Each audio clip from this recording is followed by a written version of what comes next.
Hello everyone, welcome back to our channel Infinity Learning World. मैं हूं शिखा और आज हम करने जा रहे हैं क्लास 9 का chapter motion in one direction.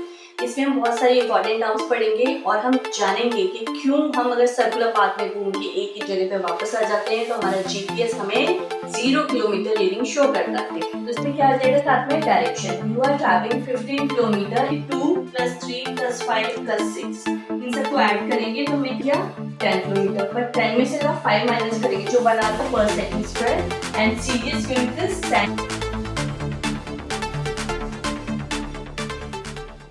Okay, so let us start with the scalar and vector quantities. What are scalar quantities? Those physical quantities which have only magnitude and no direction are known as scalar quantities. For example, mass, distance and time. Mass को आप क्या कहते हैं 5 kg, 10 kg, कोई direction mention नहीं करते हैं. Similarly with distance 12 kilometer, 15 kilometer, with time it is in second or minute. Okay, but what are vector quantities? Those quantities which have magnitude as well as direction. For example, displacement, velocity, acceleration, all these quantities are vector quantities. Now let us understand the difference between distance and displacement. Distance is a scalar quantity. Distance को हम simply कैसे represent करेंगे 15 kilometer. That's all. Means you are traveling 15 kilometer. That is your distance. Displacement is a vector quantity. तो इसमें क्या आ जाएगा साथ में direction. You are traveling 15 kilometer in which direction? It will be mentioned there. Okay. Then what is distance? It is the actual path covered by the body. And what is displacement? Displacement is the shortest path between the initial and final position. अब इस बात को समझते हैं. Suppose हमने यहाँ से start किया, ठीक है, और यहाँ तक ट्रैवल किया. ये आपका 2 किलोमीटर है. This is 3 kilometer. This is 5 kilometer and this is 6 kilometer. Okay, this is your initial position and this is your final position. अगर हम distance की बात करें and this is 8 kilometer. अगर हम distance की बात करें तो what is distance? It is the actual path. हम क्या करेंगे इन सबको ऐड करेंगे 2 + 3 + 5 + 6 इन सबको ऐड करेंगे तो हमें क्या मिल जाएगा, हमें हमारा टोटल डिस्टेंस मिल जाएगा जो कितना आएगा 16 किलोमीटर. लेकिन हम डिस्प्लेसमेंट की बात करें. Displacement, what is displacement? It is the shortest distance between initial and final position. What is your initial position A, final B. इनके बीच का सबसे शॉर्टेस्ट पाथ कौन सा है? ये कितना डिस्टेंस है 8 किलोमीटर. तो इस कंडीशन में 16 किलोमीटर हमारा डिस्टेंस है एंड 8 किलोमीटर क्या है डिस्प्लेसमेंट है. Then distance is always positive while displacement can be positive or negative. So next is uniform motion. What is the uniform motion? If a body travels equal distance in equal interval of time. इसका मतलब क्या हुआ, आपकी एक body है वो 1 our में उसने 5 किलोमीटर ट्रैवल किया, next 10 kilometre, 2 hour, 3 hour, 15 kilometre.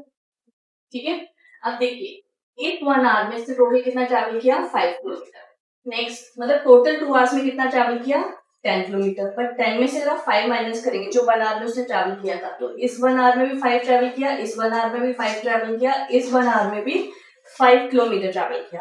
That means a body is travelling equal distance in equal interval of time. तो ऐसे मोशन को क्या बोलते हैं uniform motion.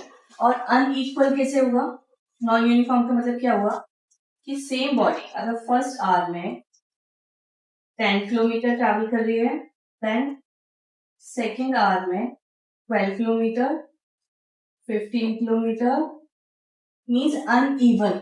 If a body is travelling unequal distance in equal interval of time, then it is known as non-uniform motion. ठीक है, ये motions clear है. अब हम फटाफट आते हैं speed and velocity. What is speed? Speed is a scalar quantity. So the formula for speed is distance traveled by time taken. Distance is a scalar quantity. तो ये complete इसका जो conclusion आएगा that will be scalar. अभी यहाँ पे आते हैं velocity. What is velocity? It is a vector quantity. इसका formula क्या है? Displacement divided by time taken. अब आपको पता है distance is a scalar quantity while displacement is a vector quantity. Hence velocity is a vector quantity and speed is a scalar quantity. और क्या difference है? Speed is always positive. Speed हमेशा positive होती है जबकि वेलोसिटी कैन बी पॉजिटिव और negative based on the direction, क्योंकि vector quantity के साथ क्या एसोसिएट होता है, एक डायरेक्शन। ऐसा यूनिट की बात करें तो वेलोसिटी एंड स्पीड की सेम ऐसा यूनिट होती है which is metre per second. Distance को किसमें मेजर करेंगे, मीटर में, और टाइम को सेकेंड में। तो स्पीड की भी यूनिट होगी metre per second and velocity की भी यूनिट क्या होगी, metre per second. Yes, so next is acceleration. What is acceleration? It is the rate of change of velocity. Rate of change of velocity means change in velocity divided by time taken. मैंने यहाँ पे final velocity को v2 ले लिया है, initial velocity को v1, तो v2 minus v1 ये क्या हो गया, change in velocity divided by time taken. This is the formula for acceleration. Acceleration is a vector quantity, means it has direction also.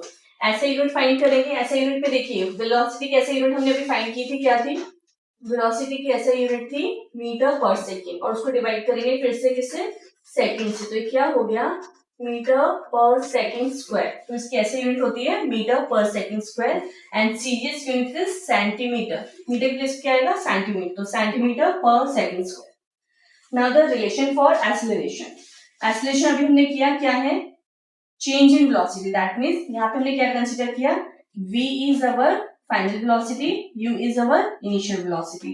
तो चेंज इन वेलोसिटी हो गया v minus u divided by t. This is the formula for acceleration. अब हमने इसको cross multiply कर दिया, यहाँ पे ले गए, हमें क्या मिला, अल्टीमेटली हमें ये इक्वेशन मिल गई, v is equal to u plus at, which is the first equation of our motion. ये हम तब जानते.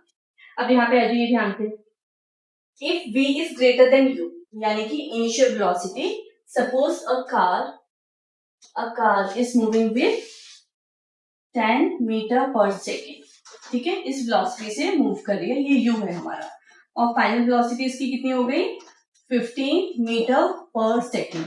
In this case v is greater than u, तो हमारा एक्सेलरेशन क्या होगा, इस फॉर्मूले से देखिए एक्सेलरेशन क्या होगा, v माइनस u करेंगे तो क्या वैल्यू आएगी, 5, तो दैट विल बी पॉजिटिव. अच्छा, टाइम की कोई भी वैल्यू मान लीजिए, दिस इज 5, बट हमारी वैल्यू क्या आएगी फिर भी positive. So when v is greater than u, that means final velocity is greater than u, तो हमारा एक्सेलरेशन पॉजिटिव होता है. Case 2, when u is greater then v, that means your initial velocity is greater then final velocity. Suppose the car is travelling with a speed of 20 metre per second, और हमने breaks apply किए. Apply करने पे क्या हुआ, completely rest पे नहीं आया, लेकिन वेलोसिटी डिक्रीज हो गई. तो here u is greater then v, तो एक्सेलरेशन क्या हो जाएगा आपका, इस फॉर्मूले के अकॉर्डिंग एक्सेलरेशन आपका नेगेटिव हो जाएगा. और नेगेटिव एक्सेलरेशन को हम क्या बोलते हैं, हम उसको रिटार्डेशन बोलते हैं. So thank you so much for watching, and if you understand these things, please like and subscribe my channel for more such videos. Have a nice day.